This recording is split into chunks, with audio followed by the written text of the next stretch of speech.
Hello everyone, and welcome back to Let's Play Dark Souls 2, the finale.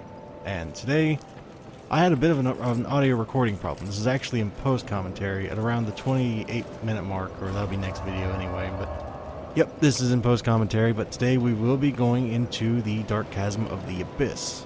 But before we go, I actually made a pit stop over in the Drangleic Castle, the first bonfire, because I had a viewer suggest to me that I should go and set up the bonfire and go to the throne room.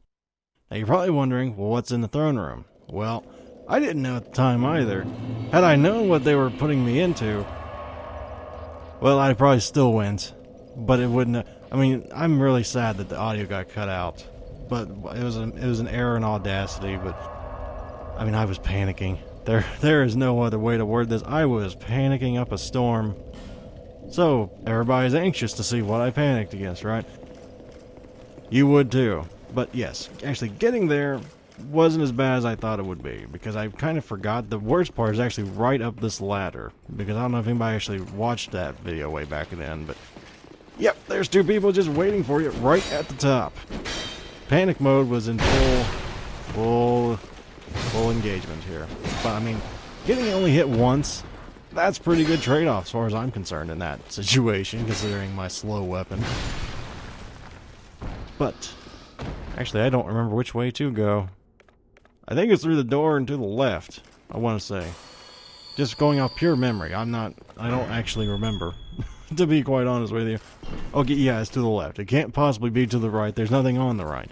But before I actually go and pull all three of them, figured, might as well just see if I can one-shot these things. This will be just fine. I can get rid of them. Because, like, if you ever played an MMO RPG, or, for example, World of Warcraft, because that's the one I played a lot, you know, you don't want to go pulling big groups of things. When you go pull big groups of things, well, you're fighting a group of things. Generally speaking, you don't wish to do this that often. Unless you are just really, really awesome. I never claim to be, so I don't even try and do that. Unless I have to. But I don't mind having a little bit of a flashy kill every now and again. Also known as a whoops, hey, that worked moment. But yes, you'd think this would be easy, because they're all facing away from you. Until they all turn around right at the worst damn time. And then they back up trying to pull more ads. I can't really give you any advice except just don't run in there. Don't take the bait. Let them take the bait, because the other guy usually will not come, until later, and usually give you enough time to kill the guy that comes running back. And if they don't come running back, well, then you just gotta try and figure out some way to deal with it. Which I think the way to deal with it there would have been to go around them, because I think you could have went around the other side of the room. Of course, then you had another group. But getting off of topic there, because I just tend to rant when I'm doing post-commentary, I am sorry for that. We're actually there. But since I figured, well, there might be something special that this merchant dude, sells, might as well stop and see. Welcome. I don't really remember what he has. I don't remember if he gets anything new or not. That's the DLC stuff he sells. No, I wanted to buy the old Radiant Life Gems, but seeing as I could only afford 3, I decided against it. Speaking of which, I forgot something important during the boss fight. Doesn't matter, the boss fight's long over by now, but yeah, I wanted that, because I was like, great magic barrier. I eventually planned to get some faith. I want that.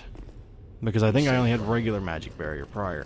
Now this is where the crap hits the fan, because one, I'd forgotten, oh wait a minute, this is where I go, did I have everything I want on? Because I had my farming stuff on prior. I was farming souls, actually just going into the undead crypt in that room where the zombies respawn over and over and over again, the first one by the bonfire, and just killed things, because I wanted enough, souls to upgrade my gear, which is all plus 10 if you saw there. But yeah, I'm pretty much ready for the end game at this point. Oh, what's in here? What's spawning? Oh my god. That's the mild way of putting it. I was full on panicking at this point. I can't block a damn thing, because if I block, well, all my stamina just goes right down the tubes, and I can't really find an opportunity to hit the darn things because my weapon is one of the slowest weapons in the entire game. So you get to see me work on my dodging and realize why I don't do it that often, because I mess up rather horribly. Now, if I had a katana, if I had just about any other weapon type besides an ultra greatsword, I probably could have pulled something off here. And heck, I probably could have done it otherwise, but I'm just not good enough at the game to do that. But this would probably be a part where I would want a shade to help me. And I start thinking, maybe I can work like a regular enemy and just like lure one out. Maybe that'll work and get one at a time, But that proves to be fruitless. I'm like, well, one despawned, yes, I can get the other one back in there, and he despawns. So no, that doesn't work. That doesn't work, folks. And I'm sad at myself for not getting that done. I probably will get that done off camera, because I didn't really want to sit here when I had a full plate otherwise, because I had to go through 3 dungeons and kill supposedly the hardest boss in the entire game. I suppose that was a little bit of a spoiler the way I worded that, but that boss was fun. I love that fight at Darklurker. Maybe because I'm like one of the weird types of Dark Souls players. Every other Dark Souls player I've read, and I've browsed Reddit, game FAQs, all that stuff, they all hate Darklurker, and I'm like, I love that fight, man, it's awesome. But yes, I was like, I don't think I can get them to respawn. Nope, totally can't get them to respawn. So I think you might have to actually go back to a bonfire and then go back here to get them to respawn. That's a guess. I have no factual evidence to back that up at this current point in time. So, actually, come to think of it, where did I go after? Oh, yeah, I just used the feather because I wasn't going to walk all the way back there. Right. So, my next plan was to go to the bonfire underneath Drangleic because I was already there, and that makes some bit of sense in my book. Why go all the way to the Black Gulch or all the way to the Shaded Woods when we're already in the castle, right? The thing I didn't know at the time was Castle Drangleic's trial is the hardest trial of them all. The good thing about doing this in post-commentary is I can pretty much tell you exactly my thought processes and exactly how it went, but you're gonna lose that whole instantaneous my reaction thing. But I can tell you some good strategies I've come up with in the meantime since recording this. I don't know which one's better, but when I do post commentary, I do it all in one go anyway, so it's like a form of post live commentary. No, just kidding. I do edit sometimes as well, but most of it's uncut. So, let's get going. When do you? Yep, I'm abandoning the sun for the dark. What a twist. There you are. You are now a pilgrim of dark. The Dark Chasm beckons you. Those drawn to the dark are destined to seek it. Now, how many, works of literature, art, video games, what have you, how many of them actually have a dark portal open and the protagonist ends up, skipping through flower fields and at the end of the game? It never ends that way. It's always, here, go through this dark portal to hell, other world, other dimension, and it's always they usually die or somebody dies in this endeavor. It's never good. But yes, this place immediately, this is where I first noticed, wait, there's something wrong with my mic. So, yeah. I get that sorted out soon enough, but this beginning room right here has a ton of falls.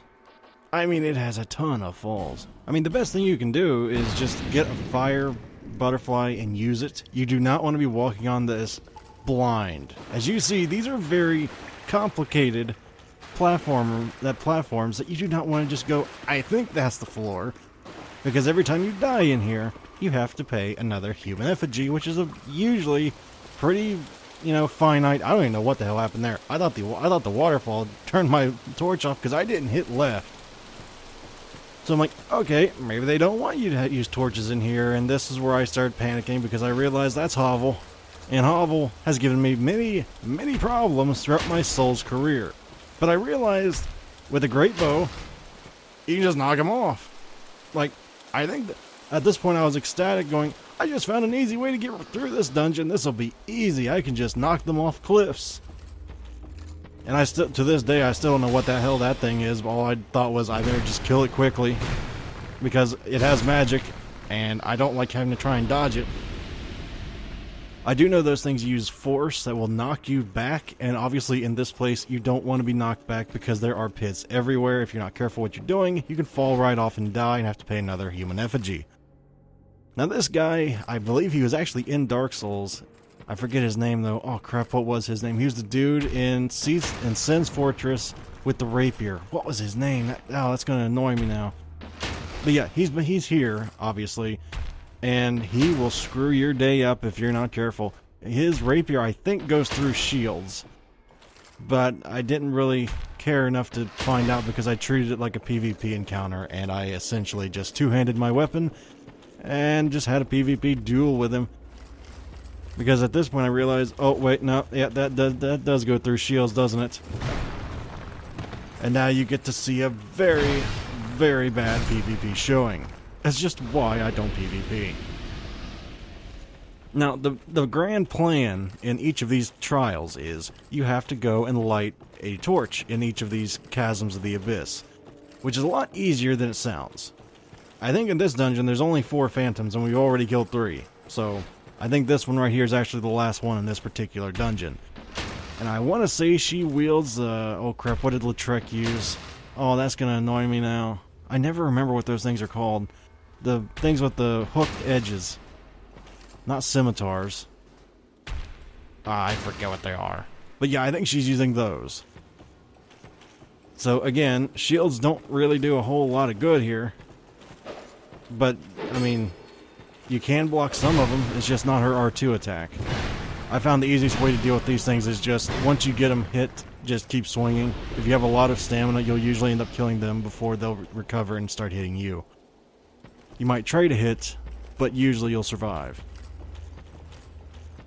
Now, I have no idea actually presently where the thing is. I was like, I don't think I'm supposed to jump down that. Because, well, there's a giant hole in the ground. I think what you're originally supposed to do is you're supposed to jump down the fog-filled ones like that. But I knew I wasn't done yet, because I knew you have to go and light some kind of candle. I didn't know where it was, and I darn near fell off there. Now, I wasn't about to take chances. After killing all that crap, I was like, I'm not gonna just take chances and fall off a cliff after all this crap. I'm not doing it. They can take my torches away, but at least I'll be able to see while it's on. And that's where I was gonna say, I think they both go to the same place, the right and the left here, but I don't remember going to the right. I was trying to figure out, I came from that way, so I should go this way. So I have to say, this is some nasty, nasty pathing right here, because you gotta be careful, because that's like, altitude-wise, if you're not fully on the middle of it, you can slide off. I may or may not know this from experience. I don't, but it certainly looks like it. I mean, doesn't it? It looks like you could just slide right off. But now that I've done that, I'm just trying to get back to the, you know, the drop, essentially, which from what I understand and from what what happened is, as soon as you go through that drop, depending if you've either killed or defeated all 3 trials, if you defeated all 3, you go straight to Darklurker right then, right there. If you haven't, it just sends you right back to the old man, Dark Diver Gandil, I forget his name explicitly. And you get a rank up the first time you get through the first dungeon, and after you light the thing in the first dungeon. And rank 2 you get by completing all 3 of them and lighting all 3 sconces. I'm pretty sure. And then the 3rd level is for after you beat Darklurker. So if anybody out there is confused, you do in fact have to light all 3 of the things in all 3 of the dungeons. Young undead, the dark beset upon you runs deeper than I had imagined. Let us see just how much dark you can endure. You have seen dark that has existed from times long past. What once was a great void of darkness became but fragments. But slowly, the scattered fragments grew, absorbing all things. It is we who will be pilgrims to these sacred sites.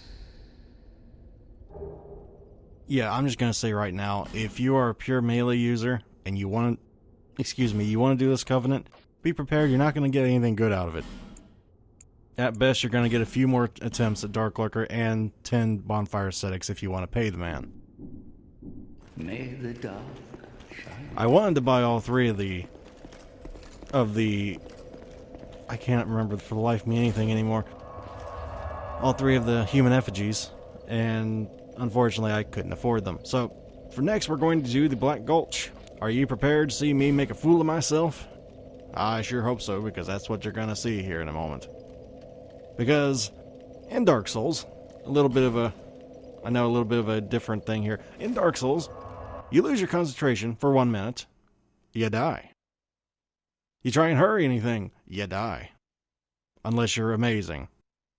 I think we've already went over, when I hurry, I die. So I'm thinking, well, I know how to get there. All you gotta do is go make a jump down, right? That's all. It shouldn't matter if I get poisoned or not, right? Well, let me tell you folks, unless you actually have your mind dead set on, if I get poisoned, I'm not going to pay a darn bit of attention. Your mind's going to immediately go, oh my god, I'm about to get poisoned, oh my god, oh my god, oh my god. And let's just say that mindset is not exactly the most productive line when you're trying to make a very precise jump. Take it from me, it doesn't really work. Because to make a precise jump, actually it's not even that precise of a jump, it's simply you have to jump in the right place. And, well, we shall see how that went. Now, shan't we? That's not a word you get to say every day, shan't. And this is where I start panicking, going, oh god, oh god, oh god. I can make that. I can't make that. Like I said, you start hurrying, you start panicking, you lose your head whatsoever. Bye-bye. Now, this wasn't really a big inconvenience. This was simply just one of those, crap, now I'm gonna have to go, take one less trip before I have to go to Majula and repair my crap. Now, I know a lot of people don't like using the Ring of Life Protection, and that's just fine. I certainly understand wanting to have, either a Ring of Blades or a Faith, ring, a Intelligence ring. I don't know. I don't do that stuff yet, but I like not having to worry about having my HP go down when I die. I could use the Ring of Binding, but it still goes down. But that's entirely preference. But yes, having went through that embarrassing ordeal, and no, I try not to cut out a lot of my deaths if they're embarrassing. I only cut out the ones that are just really, really repetitive. I realized, don't jump there, moron. You want to jump over here. And this actually scared me really badly because I was in here, all of a sudden,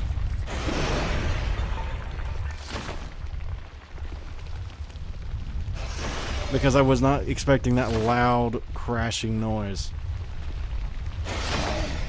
You are here, young undead. Now, open the depths of darkness. Young undead, the dark awaits you.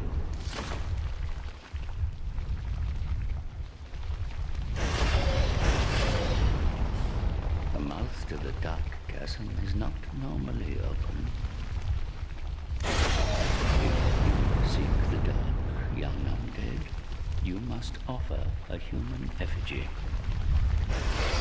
Yeah, they don't give you a free one like they did the first time. You gotta pay from here on out every single time you go in there.